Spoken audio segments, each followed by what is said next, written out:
अगर वहीं पे किसी को मसला है तो फिर लास्ट में हम डिस्कस करेंगे। आज हमारे पास जो हमारा थर्ड यूनिट है वो है सेल स्ट्रक्चर।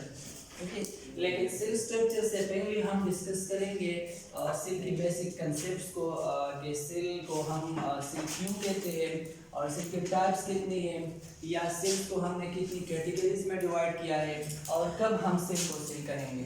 ठीक है, तो आज हम सिर्फ सेल की कंसेप्ट को डिस्कस करेंगे। फिर इसके बाद कल वाले लेक्चर में हम सेल की जो साइटोप्लाज्म एंड ऑर्गेनील्स है उसको हम डिटेल से वन बाय वन वहाँ पे हम डिस्कस करेंगे। ठीक है, तो कोई मुझे बता सकता है सेल की प्रॉपर डिफिनीशंस कि कैसे हम सेल को डिफाइन करते हैं। सबसे पहले हम ये कहते हैं कि सेल हमारे पास एक बेसिक स्ट्रक्चर है, स्ट्रक्चरल एंड फंक्शनल यूनिट है। किस चीज का? Living organism.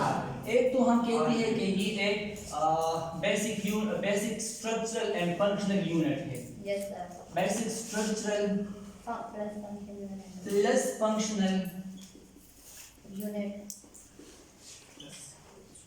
यूनिट है। किस चीज का? लिविंग ऑर्गेनिज्म का।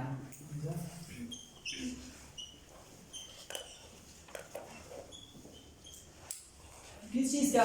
लिविंग ऑर्गेनिज्म का। ये डिफिनीशन मेरे ख्याल में सबको आता है कि सेल का जो है उसको हम सेल इसलिए कहते हैं क्योंकि ये हमारी बॉडी को एक प्रॉपर स्ट्रक्चर और एक प्रॉपर फंक्शन प्रोवाइड करती है। वो होता है लिविंग ऑर्गेनिज्म में, तो इस वजह से हमने यहाँ पे लिविंग ऑर्गेनिज्म का नाम डाला है। ठीक है, तो जितनी भी इसको यहाँ पे हम छोड़ देते हैं बेसिक स्ट्रक्चर और फंक्शनल यूनिट को, वो हम बाद में डिस्कस करेंगे कि सेल कैसा एक बेसिक स्ट्रक्चर है और बेसिक फंक्शनल यूनिट है।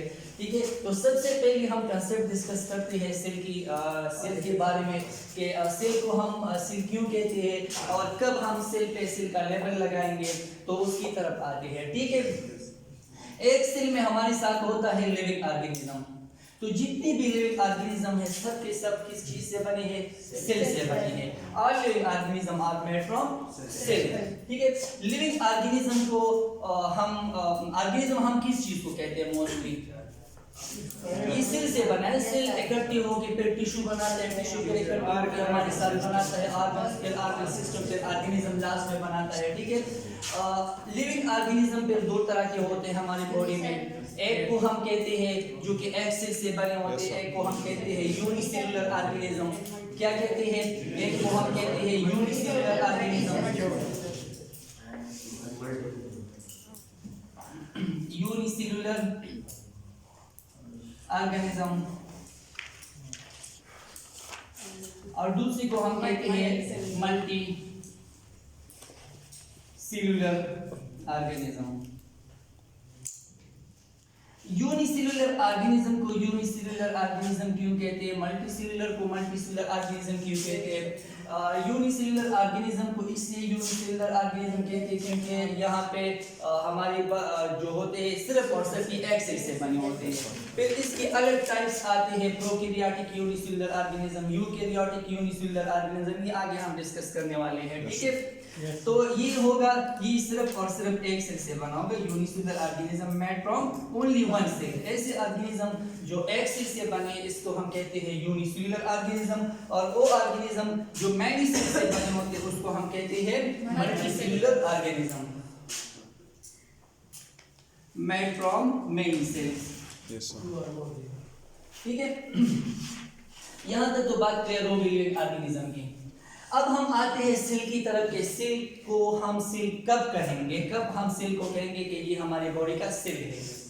ठीक है, तो प्रीवियस लेक्चर में मैंने आप लोगों को थोड़ा प्रीव्यू दिया था कि सेल को हम कब कहेंगे कि ये हमारे पास सेल है। तो वहां पे मैंने आप लोगों को तीन चीजें डिस्कस किए थे।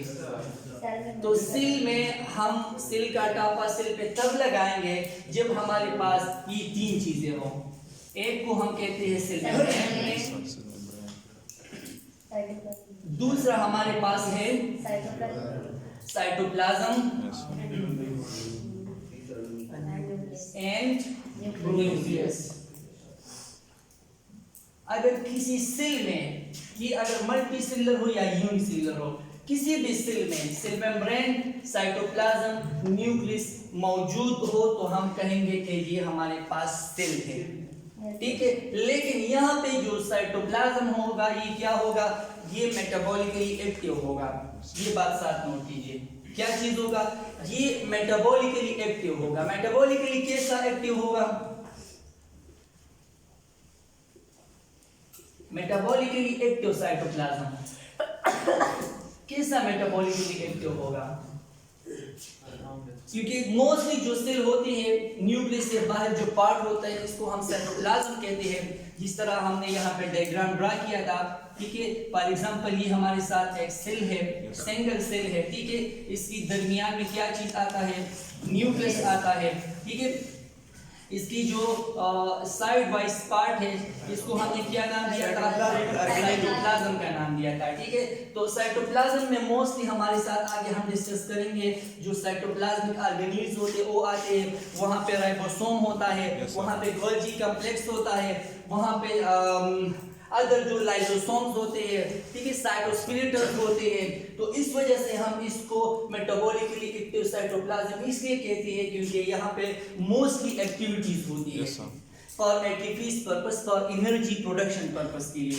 तो इस वजह से हम कहते हैं कि जब भी किसी पार्ट्स में, किसी चीज में मेम्ब्रेन हो, सेल मेम्ब्रेन, साइटोप्लाज्म हो मेटाबॉलिकली एक्टिव एंड न्यूक्लियस या न्यूक्लियर मेम्ब्रेन हो, तो तब उसको हम कहेंगे कि ये हमारे पास सेल है, ठीक है। डेफिनेशन तो ऑलरेडी हम डिस्कस कर चुके, स्ट्रक्चरल फंक्शनल यूनिट है। Yes sir. तो ये हो गया सेल मेम्ब्रेन।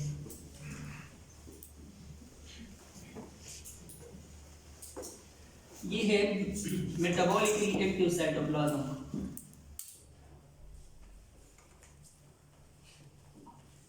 और ये क्या चीज है, ये है न्यूक्लियस एंड न्यूक्लियस के आउटर जो पार्ट है उसको हम कहते हैं न्यूक्लियर मेम्ब्रेन। और न्यूक्लियस के इनसाइड फिर आते हैं क्रोमोसोम, जो जेनेटिक मटेरियल्स होते हैं, डीएनए आरएनए होते हैं, ठीक है। और इसके साथ साथ क्रोमैटिन नेटवर्क होते हैं, लेकिन इसकी डिटेल पे हम नहीं जाते, ये आगे हम डिस्कस करेंगे कि क्रोमोसोम को हम क्रोमोसोम क्यों कहते हैं, किस चीज से बना है। क्रोमोसोम का हम क्रोमैटिन नेटवर्क किस टाइम पे कहेंगे, वो आगे हम माइटोसिस मियोसिस में डिस्कस करेंगे डिटेल से, ठीक है। तो ये हो गया हमारे पास क्या चीज, ये हो गया सेल। एक हमारे साथ ये कंडीशन आता है, दूसरा कंडीशन ये आता है, फॉर एग्जांपल ये एक सेल है, ये तो इसके यहाँ पे जो क्रोमैटिन नेटवर्क या जो जेनेटिक मटेरियल है उससे बॉन्डेड हमारी बॉडी का जो इंटरनल पार्ट है साइटोप्लाज्म की, वहां पे एक मेम्ब्रेन होता है, न्यूक्लियस की साइड पे एक मेम्ब्रेन होता है, ठीक है, उसमें इंक्लोज होता है। एक हमारे साथ होता है, फॉर एग्जांपल ये सेल का मेम्ब्रेन हो गया, ये साइटोप्लाज्मिक ऑर्गेनेल्स है, ठीक है, एक्टिव साइटोप्लाज्म। और ये क्या चीजें हैं, ये क्रोमैटिन नेटवर्क या जिसको हम कहते हैं जेनेटिक मटेरियल। तो ये हमारे पास क्या चीज है, जेनेटिक मटेरियल विदाउट मेम्ब्रेन। और ये यहाँ पे कौन सी कंडीशन में होता है, दूसरी सेल में डिस्पर्स पोजीशन पे। ये साइटोप्लाज्म में डिस्पर्स होते हैं, क्या होते हैं, डिस्पर्स होते हैं।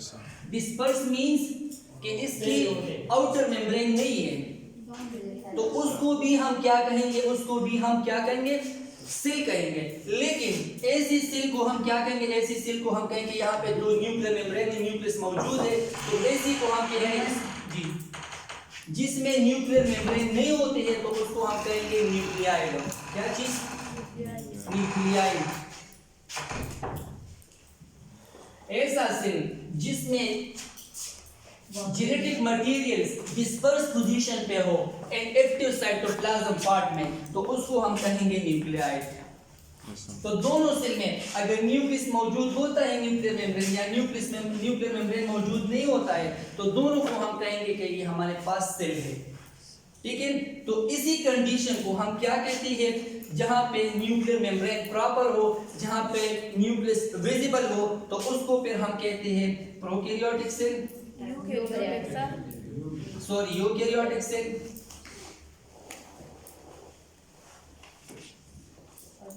एंड जहां पे ट्रू न्यूक्लियस मेम्ब्रेन नहीं होता है उसी सेल को फिर हम क्या कहेंगे, उसको हम कहेंगे प्रोकैरियोटिक सेल।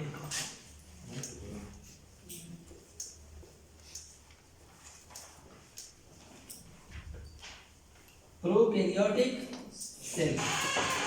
तो यू किस चीज के लिए मोस्टली हम यूज करते हैं, अगर इसकी हम माइक्रोस्कोपिकली एग्जामिनेशन करें सेल की तो विजिबली हम नेकेड आई पे देख सकते हैं कि यहाँ पे क्रोमैटिन जो मटेरियल है वो एक न्यूक्लियर मेम्ब्रेन की इनसाइड एनक्लोज होते हैं। अगर यहाँ पे हम देखें तो यहाँ पे जितनी भी जेनेटिक मटेरियल्स है ये डिस्पर्स पोजीशन पे है एक्टिव साइटोप्लाज्मिक पार्ट में, तो उसको हम कहते हैं प्रोकैरियोटिक न्यूक्लियस। तो यहाँ पे हमें ट्रू न्यूक्लियस नहीं आता है तो प्रो हम मोस्टली यूज करते हैं बिफोर के लिए, तो इस वजह से हम कहते हैं कि ये क्या चीज है, ये हमारे साथ एक न्यूक्लियाइड है और न्यूक्लियाइड को हम मोस्टली प्रोकैरियोटिक सेल में डालते हैं एंड यहाँ पे जो होता है ये है यूकैरियोटिक सेल। यहाँ तक कंसेप्ट क्लियर हो गई? yes. तो एक हमारे साथ ये लिविंग ऑर्गेनिज्म की पार्ट्स और दूसरा सेल की टाइप्स है। तो दोनों को जो सेल्स ये 3 कंडीशन सूट करता है तब हम कहेंगे कि ये सेल है। यहाँ तक क्लियर हो गई? तब हम कहेंगे कि ये क्या चीज है, ये सेल है। यहाँ पे मैं एक और स्ट्रक्चर ड्रा करूं,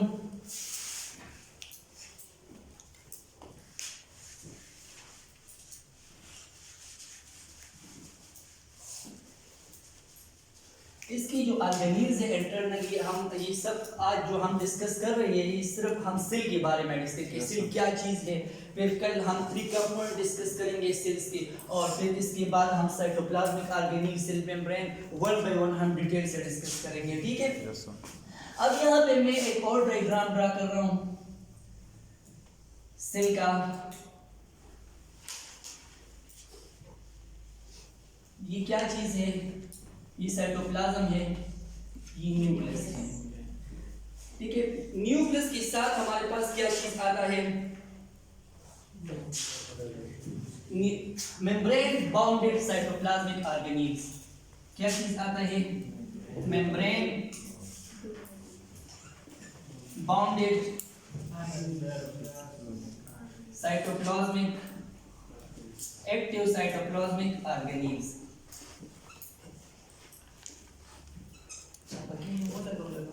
दरमियान वाला लगा ठीक है? मेम्ब्रेन बाउंडेड साइटोप्लाज्मिक ऑर्गेनील्स होते हैं। यहाँ पे सेल में अगर आप लोगों ने माइक्रोस्कोप पे स्टडी किया है तो सेल में एक ऐसा स्ट्रक्चर होता है जो कि सेल मेम्ब्रेन के साथ और न्यूक्लियस के साथ अटैच होता है, एक साइड पे भी, लोअर साइड पे भी, राइट पे और लेफ्ट पे भी अटैच होता है। इसका पेसी में शायद आप लोगों ने देखा है, बुक में इसी तरह का स्ट्रक्चर था। तो उसको हमने क्या नाम दिया था, उसको हम मोस्टली कहते हैं मेम्ब्रेन बाउंडेड साइटोप्लाज्मिक ऑर्गेनील्स। ये ऑर्गेनील्स है, क्या चीज है, ऑर्गेनील्स है। और उसको हम मोस्टली कहते हैं एंडोप्लाज्मिक रेटिकुलम। क्या चीज, एंडोप्लाज्मिक रेटिकुलम जो होता है ये न्यूक्लियस और मेम्ब्रेन के साथ अटैचमेंट करती है, तो इस वजह से हम उसको कहते हैं कि मेम्ब्रेन बाउंडेड साइटोप्लाज्मिक ऑर्गेनील्स, ठीक है? तो इसको हम क्या कहते हैं, इसको हम कहते हैं एंडोप्लाज्मिक ऑर्गेनील्स, रेटिकुलम, ठीक है? एंडोप्लाज्मिक रेटिकुलम को हम आगे डिटेल से डिस्कस करेंगे, ठीक है? ये वाला भी एंडोप्लाज्मिक रेटिकुलम है, ये वाला भी एंडोप्लाज्मिक रेटिकुलम है, ये वाला भी एंडोप्लाज्मिक रेटिकुलम है। ये न्यूक्लियस है, इसकी इनसाइड जेनेटिक मटेरियल्स होते हैं, ठीक है? वहां पे आप लोगों ने ये भी नोट किया है कि जो एंडोप्लाज्मिक रेटिकुलम है बाज की अपान सरफेस पे डॉट नजर आप लोगों ने अगर नोट किया है तो इस तरह के डॉट्स होते हैं। तो ये मोस्टली क्या चीज है, ये मोस्टली राइबोसोम। क्या चीज होती है, राइबोसोम की अटैचमेंट होती है एंडोप्लाज्मिक रेटिकुलम के साथ। और यहाँ पे जो ये वाला पार्ट आता है, यहाँ पे राइबोसोम में अटैचमेंट नहीं होती है। तो एक आप लोगों ने नोट किया कि एक हमारे साथ एंडोप्लाज्मिक जो मेम्ब्रेन बाउंडेड ऑर्गेनील्स है, एक जो अपर और लोअर साइड वाला है, सुपीरियर और इंफीरियर साइड वाला सेल में होता है। एक में हमारे साथ जो डार्ट नजर आते हैं, ये कौन सा पार्ट होता है? ये राइबोसोम पार्ट होता है। और ये राइबोसोम की अटैचमेंट है किस चीज के साथ? एंडोप्लाज्मिक रेटिकुलम के साथ। तो ऐसा एंडोप्लाज्मिक रेटिकुलम जिसकी अपान सरफेस पे हमारी सेल्स में राइबोसोम अटैच होते हैं, तो उसको हम क्या करेंगे? Rough endoplasmic reticulum.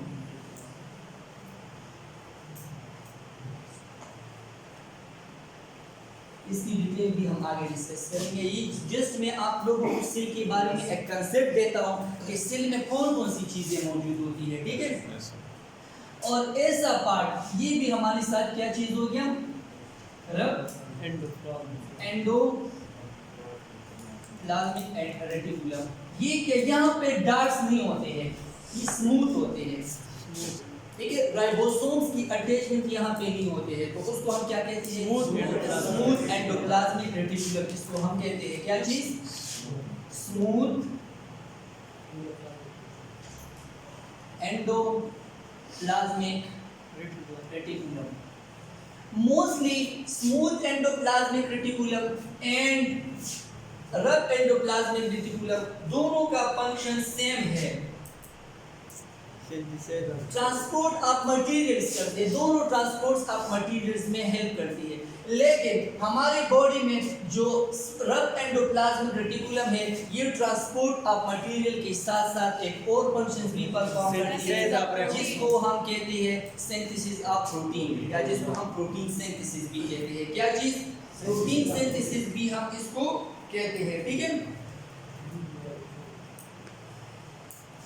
तो यहाँ पे एक तो रफ एंडोप्लाज्मिक रेटिकुलम का फंक्शन ये है कि ये क्या करता है? मटेरियल्स की ट्रांसपोर्टेशन करता है, ट्रांसपोर्ट। इसकी डिटेल हम डिस्कस करेंगे, ठीक है। ये थोड़ा ओवरव्यू सेल के बारे में मैं आप लोगों को देता हूँ कि कल जब हम डिस्कस करेंगे सब की जो डिटेल्स है, कि फिर आप लोगों को प्रॉपर समझ आए। तो ये है transportation of material and additional जो rough endoplasmic reticulum functions perform करता है सेल में, तो क्या करता है? प्रोटीन सिंथेसिस करता है। क्या करता है? प्रोटीन सिंथेसिस करता है। और स्मूथ एंडोप्लाज्मिक रेटिकुलम की अगर हम देखें तो एक तो ये भी हमारी बॉडी में ट्रांसपोर्टेशन की एक्टिविटीज परफॉर्म करती है। दूसरा क्या करता है? ये लिपिड सिंथेसिस।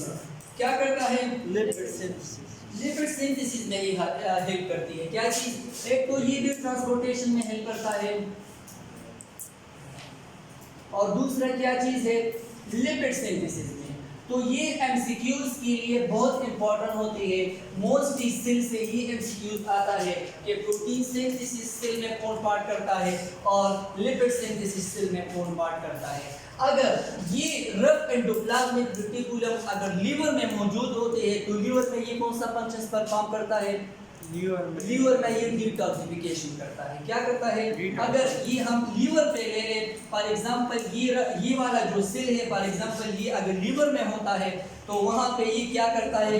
वहां पे ये डिटॉक्सिफिकेशन करता है। सर जी, प्रोटीन सिंथेसिस कौन सा करता है? प्रोटीन सिंथेसिस करता है रफ एंडोप्लाज्मिक रेटिकुलम, जहां पे राइबोसोम्स की अटैचमेंट होती है, ठीक है। तो अगर स्मूथ एंडोप्लाज्मिक रेटिकुलम हम लीवर पे ले लें, अगर ये वाली सी लीवर में होती है, तो लीवर में ये वहां पे क्या करता है? इसी तरह फॉर एग्जांपल अगर हम टेस्टिस में ले लें, जो मेन रिप्रोडक्टिव पार्ट है टेस्टिस में, तो टेस्टिस में रफ एंडोप्लाज्मिक रेटिकुलम क्या करता है? स्टेरॉइड फॉर्मेशंस करता है। क्या करता है? Steroid formations. Smooth steroid formation करता है। इसी तरह बॉडी की मुख्तलिफ पार्ट्स आगे हम डिस्कस करेंगे डिटेल से कि बॉडी की मुख्तलिफ पार्ट्स में अगर हम स्मूथ एंडोप्लाज्मिक रेटिकुलम में जिस तरह पेंक्रियाज में अगर हम ले लें वहाँ पे इसका अलग फंक्शन होता है, या अगर हम स्टमक में ले लें वहाँ पे इसका अपना फंक्शन होता है, तो सबको हम डिटेल से आगे डिस्कस करेंगे कि जिसमें आप लोगों को एक ओवरव्यू देता हूँ और शॉर्टली डिफिनीशन बता रहा हूँ जितनी ऑर्गेनील्स है और जो यूकेरियोटिक और प्रोकैरियोटिक सेल्स है, और फिर इसमें लास्ट जो हमारा ऑर्गेनिज्म बनता है वो किस तरह बनता है ये आज हम डिस्कस करेंगे। तो ऑर्गेनील्स पे हम लास्ट में जाएंगे, ठीक है। तो ये यहाँ तक क्लियर हो गया। ये एंडोप्लाज्मिक रेटिकुलम, इसके साथ साथ यहाँ पे हमारे साथ और क्या चीज़ें मौजूद होती है, गोल्गी कॉम्प्लेक्स भी होता है। गोल्गी कॉम्प्लेक्स के साथ हमारे बॉडी माइटोकॉन्ड्रिया भी होता है, गोल्गी कॉम्प्लेक्स भी होता है। क्या चीज़? गोल्गी कॉम्प्लेक्स भी होता है। इसके साथ माइटोकॉन्ड्रिया भी होता है। इसके साथ लाइसोसोम भी होते हैं, ठीक है। साइटोस्केलेटन का भी पार्ट आता है। क्या चीज? साइटोस्केलेटन। तो ये जितनी भी पार्ट्स आती है सबको हम कहते हैं क्या चीज? सबको हम कहते हैं क्या चीज? साइटोप्लाज्मिक ऑर्गेनेल्स इसको हम कहते हैं, ठीक है। तो ये बात हो गई साइटोप्लाज्मिक ऑर्गेनेल्स की। तो वहाँ पे हमने लिविंग ऑर्गेनिज्म में एक नाम मैंने आपको बताया था, यूनिसेलुलर ऑर्गेनिज्म और मल्टीसेलुलर ऑर्गेनिज्म, और फिर यूनिसेलुलर ऑर्गेनिज्म। इसके बाद हमने डिस्कस किया प्रोकैरियोटिक सेल्स और यूकैरियोटिक सेल्स, और प्रो में हमने ये कह दिया कि यहाँ पर ट्रू न्यूक्लियस होता है और यहाँ पर ट्रू न्यूक्लियस नहीं होता है, ठीक है। तो अब हम देखते हैं कि prokaryotic unicellular prokaryotic unicellular organism कौन से होते हैं, यूकैरियोटिक यूनिसेलुलर ऑर्गेनिज्म कौन से होते हैं, और प्रोकैरियोटिक मल्टीसेलुलर ऑर्गेनिज्म कौन से होते हैं, और प्रोकैरियोटिक यूनिसेलुलर ऑर्गेनिज्म कौन से होते हैं, ठीक है। तो वो थोड़ा वहाँ पे हम उसको ओवरव्यू देते हैं। यहाँ तक क्लियर हो गई? सेल का कंसेप्ट यहाँ तक क्लियर हो गई जी। लीवर में मोस्टली डिटॉक्सिफिकेशन परफॉर्म करता है। जिस तरह हम ड्रग्स यूज़ करते हैं, और मकारोलॉजी में आगे आ जाएगी, जिस तरह हम ड्रग्स या मुख्तलिफ मेडिसिन यूज़ करते हैं, अगर वहाँ पे कोई डिटॉक्सिफिक सब्सटेंस होती है या टॉक्सिन्स होती है तो वो फिर कौन डिटॉक्सिफाई करता है? लीवर डिटॉक्सिफाई करता है, ठीक है। अगर हम उसको ले लें टेस्टिस में जो मेल रिप्रोडक्टिव पार्ट्स होता है, जहाँ पे सेमिनिफेरस ट्यूब्यूल में स्पर्मेटोजेनेसिस होता है, तो वहाँ पे ये स्टेरॉइड्स की फॉर्मेशन करती है। अगर इसी तरह हम किसी और सेल में ये ले ले तो वहाँ पे उसका अलग फंक्शन होता है। तो मैंने आपको कह दिया कि ये आगे हम डिस्कस करेंगे किस चीज़ में, डिटेल से हम साइटोप्लाज्मिक ऑर्गेनिज्म करेंगे वन बाय वन। हाँ एक ही फंक्शन।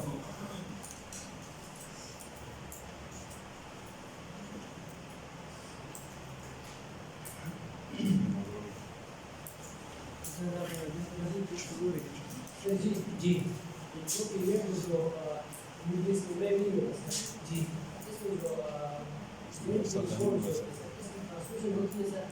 डिस्कस करते हैं, ठीक है, डिस्कस करते हैं।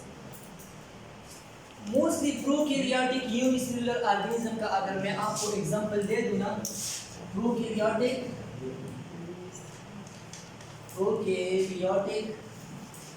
Unicellular organism.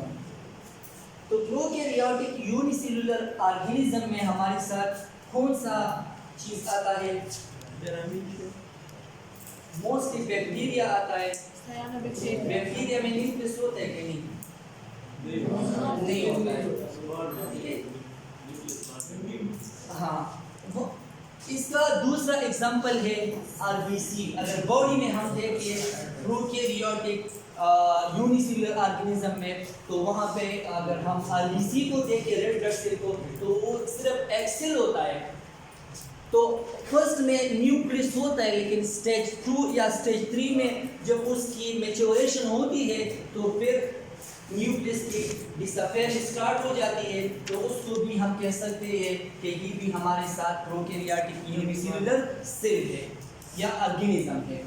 और उसको अगर मैं डिटेल से चला जाऊं कि किस तरह हमारी बॉडी, अगर आप लोगों से कोई पूछे कि आपकी लाइफ में एक ऐसा स्टेज भी आप लोगों पे आया था जहां पे आप एक यूनिसेलुलर ऑर्गेनिज्म थे, वैसे तो हम मल्टीसेलुलर हैं, वैसे तो हम मल्टीसेलुलर है, लेकिन आप लोगों की लाइफ में एक ऐसा स्टेज भी आप लोगों पे गुजर चुका है जहां पे आप लोग यूनिसेलुलर ऑर्गेनिज्म थे, यूकैरियोटिक थे, लेकिन यूनिसेलुलर ऑर्गेनिज्म आप लोग थे। ये तो हमने प्रोकैरियोटिक का वो कह दिया कि जहाँ पे न्यूक्लियस, ट्रू न्यूक्लियस नहीं होता है। ये तो एग्जांपल मैंने आप लोगों को बैक्टीरिया वाले दे दिया, ठीक है। तो मोस्टली हमारी बॉडी में भी हम उसको अप्लाई कर सकते हैं, ये मैं बताता हूँ कि किस तरह या कौन सा कंडीशन होता है। अगर दूसरा एग्जांपल मैं यूकैरियोटिक यूनिसेलुलर ऑर्गेनिज्म की दे दूं तो मोस्टली हमारे साथ यूग्लिनिया का जो नाम आप लोगों ने अगर सुना है, या अमीबा का अगर आप लोगों ने नाम सुना है, तो वहाँ पे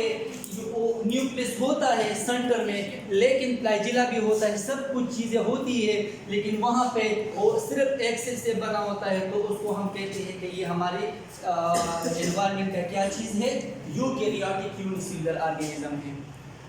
तो हमारी बॉडी में कौन सा ऐसा स्टेज हम पे गुजर चुका है जहाँ पे हम यूकैरियोटिक यूनिसेलुलर ऑर्गेनिज्म हम थे,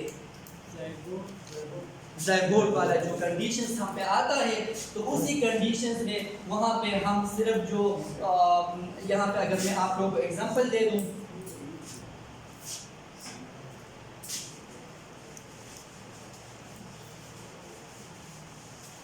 तो प्रोकैरियोटिक की एग्जांपल और यूकैरियोटिक की एग्जांपल क्लियर हो गई। सर ये RBC prokaryotic unicell, RBC prokaryotic unicell में आते हैं। पहले तो आरबीसी जब बन जाता है, स्टार्टिंग जो फर्स्ट स्टेज होता है वहाँ पर ट्रू न्यूक्लियस होता है, लेकिन फिर डिसअपेयर, लास्ट में जब मैच्योर हो जाता है तो फिर न्यूक्लियस डिसअपेयर होता है, तो उसको भी हम उसमें डालते हैं प्रोकैरियोटिक यूनिसेलुलर सेल्स में डालते हैं, यूनिसेलुलर में डालते हैं, ठीक है।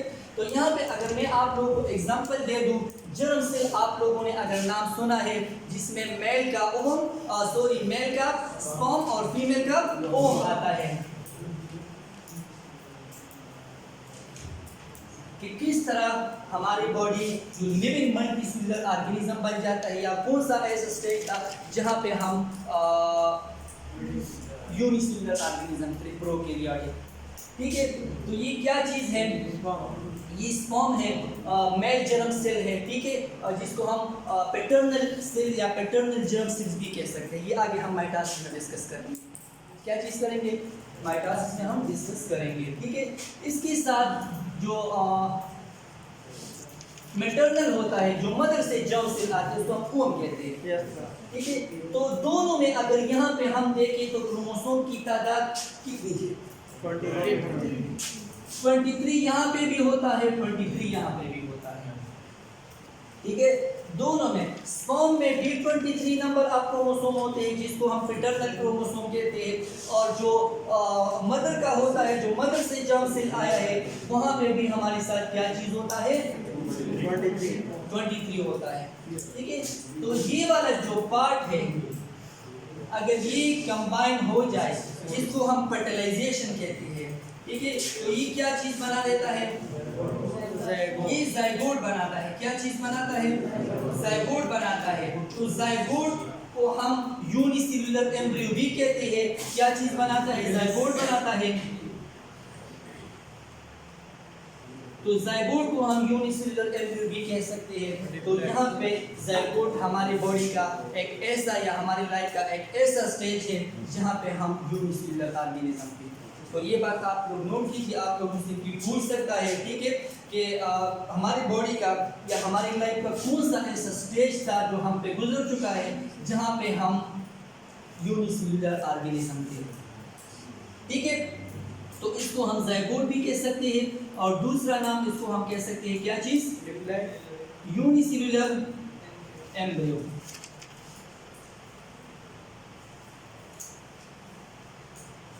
ठीक है। फिर इसके बाद क्या होता है, और यहाँ पे क्रोमोसोम्स की तादाद कितनी होगी, 46 होगी, डिप्लेड नंबर क्रोमोसोम्स की तादाद कितनी होगी 46 नंबर। 23 मेल पैटर्नल से आया है, 23 कहाँ से आया है ओम से आया है, ठीक है। तो वहाँ पे जो हमारी बॉडी में होता है जो जाइगोट बन जाता है जिसको हम यूनिसेलुलर एम्ब्रियो भी कह सकते हैं, तो वहाँ पे क्रोमोसोम्स की तादाद 46 होती है। इसके बाद कौन सा प्रोसेस आता है, ये हम देखते हैं कि किस तरह हमारा बॉडी एक structural and functional unit perform करता है, किस तरह हमारी बॉडी पे कौन सी कंडीशन पे हम eukaryotic organism prokaryotic unicellular organism थी, कौन सी कंडीशन पे हम प्रोकैरियोटिक मल्टीसेलुलर ऑर्गेनिज्म होंगे, और किस तरह हमारा बॉडी फिर एज अ सेलुलर फंक्शन जो परफॉर्म करता है जिसको हम स्ट्रक्चरल एंड फंक्शनल कहते हैं, तो किस तरह वो ये करता है, तो ये अब हम डिस्कस करने जा रहे हैं, ठीक है। तो इसके बाद क्या होगा, इसके बाद होगा माइटोटिक सेल डिवीजन। क्या चीज होगा, माइटोटिक सेल डिवीजन।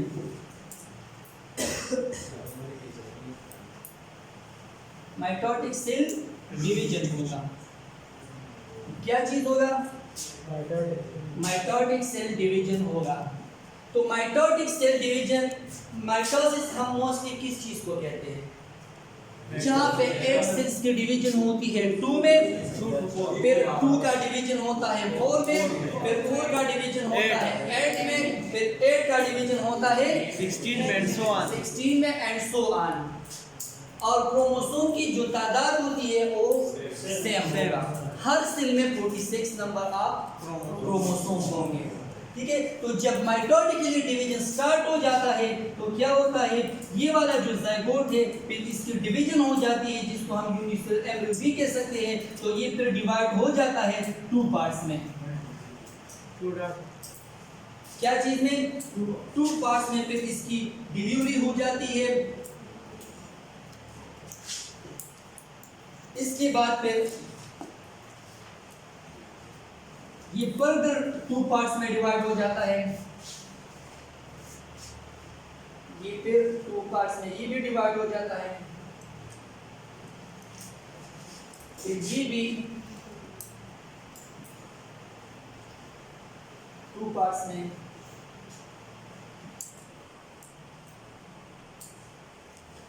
ठीक है। तो इसी तरह लास्ट में जो हमारा बॉडी या जो ऑर्गेनिज्म बन जाता है, तो ये वाला डिवीजन स्टार्ट हो जाता है और ये तब तक कंटिन्यू हो जाता है जब तक हमारा बॉडी नहीं बनता है। तो 100 ट्रिलियंस ऑफ सेल्स इकट्ठे होकर हमारी बॉडी फिर बनाता है। कितनी सेल्स, 100 ट्रिलियंस ऑफ सेल्स, इसमें माइटोटिक डिवीजन हो जाते हैं और इतनी सेल्स बन के फिर क्या बनाता है,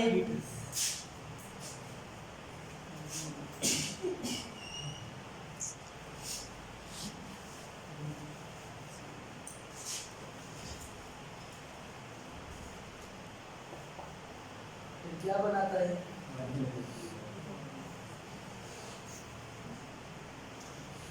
एक बॉडी बनाता है। और इस बॉडी में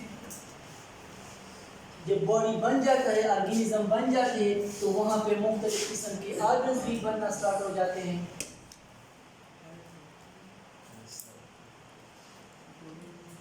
ठीक है।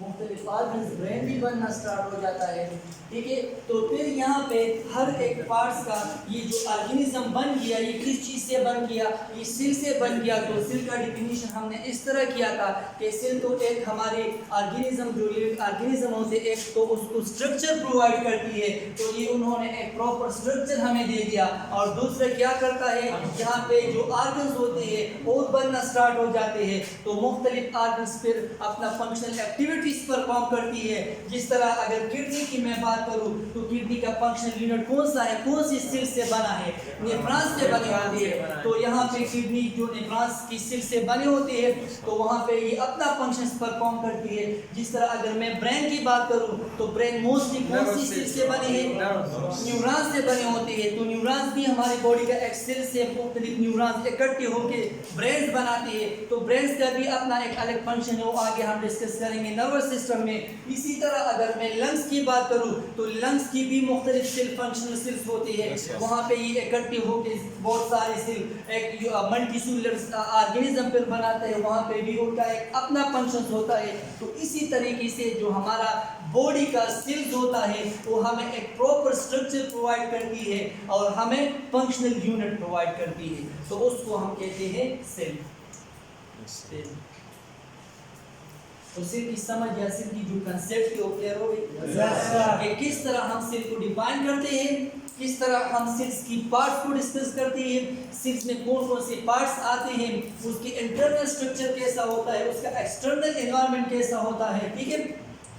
इसके बाद हमारा जो बॉडी है वो हमें किस तरह एक प्रॉपर, हमारी बॉडी का जो सेल्स है वो किस तरह हमें एक प्रॉपर स्ट्रक्चर प्रोवाइड करता है, या जो हमारी बॉडी की पार्ट्स या सेल्स होते हैं वो किस तरह हमें एक प्रॉपर या एक अच्छा या एक गुड फंक्शंस हमें देती है, जो हम 24 आवर में हम एक्टिविटीज परफॉर्म करते हैं। तो ये हो गया हमारी बॉडी का लिविंग ऑर्गेनिज्म, और ये एक स्ट्रक्चर उन्होंने सेल ने दे दिया, और फिर ये 24 आवर में अपना एक्टिविटीज परफॉर्म करती है, जिसको हम क्या कहते हैं, फंक्शनल पार्ट कहते हैं। तो हर एक ऑर्गेनिज्म की हर एक पार्ट्स का अपना एक फंक्शन होता है, और वो फिर उसी की बिहाफ पे अपना लाइफ गुजारता है, तो उसको हम कहते हैं सेल।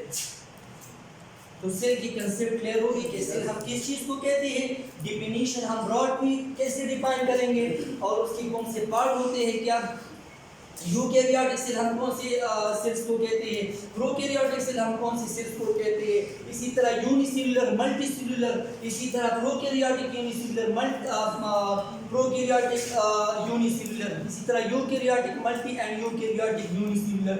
तो सबका एग्जांपल वन एग्जांपल मैंने दे दिया, ठीक है। तो इसके बाद इंशाल्लाह हम कल डिस्कस करेंगे क्या चीज, कंपोनेंट्स ऑफ सेल्स, जो 3 कंपोनेंट्स है, all living organism made from one cell, उसको हम डिस्कस करेंगे, या जो every cell is complete existing cells, जो 3 कंपोनेंट्स है उसको हम डिस्कस करेंगे। और इसके बाद हम फिर स्टार्ट कर लेंगे, पहले हम सेल मेम्ब्रेन को डिस्कस करेंगे, सेल मेम्ब्रेन क्या चीज़ है, फिर हम सेल्स के अंदर चले जाएंगे, वहाँ पे हम डिस्कस करेंगे साइटोप्लाज्म को, कि साइटोप्लाज्म क्या चीज़ है, साइटोप्लाज्म में कौन कौन से पार्ट्स आते हैं, फिर वहाँ पे जो ऑर्गेनिल्स मौजूद होते हैं वहाँ उसको हम कहते हैं साइटोप्लाज्मिक ऑर्गेनिल्स। तो साइटोप्लाज्मिक ऑर्गेनिल्स को हम डिटेल से डिस्कस करेंगे, जिस तरह राइबोसोम था, जिस तरह एंडोप्लाज्मिक रेटिकुलम था, जिस तरह गोल्गी कॉम्प्लेक्स था, तो सबको वन बाय वन हम डिस्कस करेंगे। इसके बाद फिर 4th वन स्टार्ट करेंगे, ठीक है। आज के तो यहाँ तक अगर मैं आप लोगों को एमसीक्यूज बताता चलूँ तो ये 2 एमसीक्यूज बहुत इंपॉर्टेंट होते हैं, जिसमें एक है रफ एंडोप्लाज्मिक रेटिकुलम का क्या फंक्शन है, प्रोटीन सिंथेसिस परफॉर्म करती है, और दूसरा जो होता है सेल की कंसेप्ट में, दूसरा है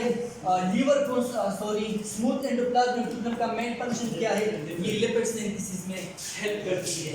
जो हम फूड खाते हैं और फिर हम फॉर लॉन्ग टाइम हमें फूड नहीं मिलता है, तो फिर ये जो फैट्स होते हैं, अगर हमारी बॉडी में फैट्स की जरूरत होती है तो कौन बनाता है, फिर स्मूथ एंडोप्लाज्मिक रेटिकुलम बनाता है।